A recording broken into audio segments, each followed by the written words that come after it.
We back out here today. Rich gonna cut the root balls off real quick, and then I'm gonna come through and I'm gonna move some stuff around, and then I want to take this tree out here. Once we take this one down, I'll be able to grade this a little bit, and I just sharpened that chain too. Rich said I'm getting a little better at it, so we'll see how long it lasts today. But that 2-in-1 file is crazy. It does a trick. So yeah, once I get that tree taken out, then all of this will be accessible like we've been trying to do.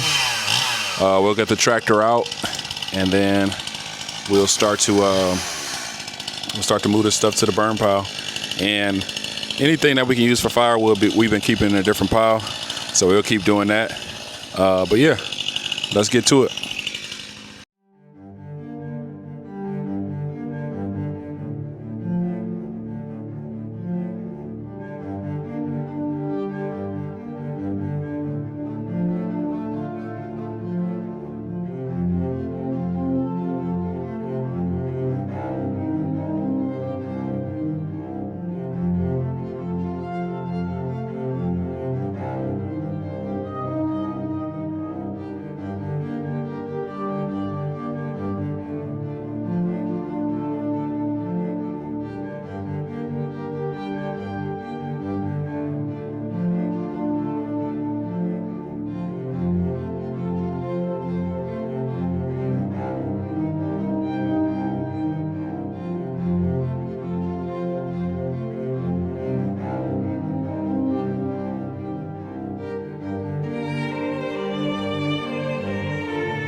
All right, final update.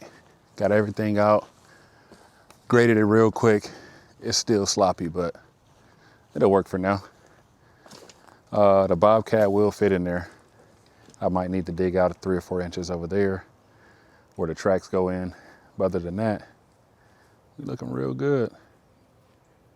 Real good. So right now we're gonna move the gate, and because one of them keeps falling down, but we'll move it, leaning on the side, and then we'll put the tractor in for the day, and then we're gonna get out of here.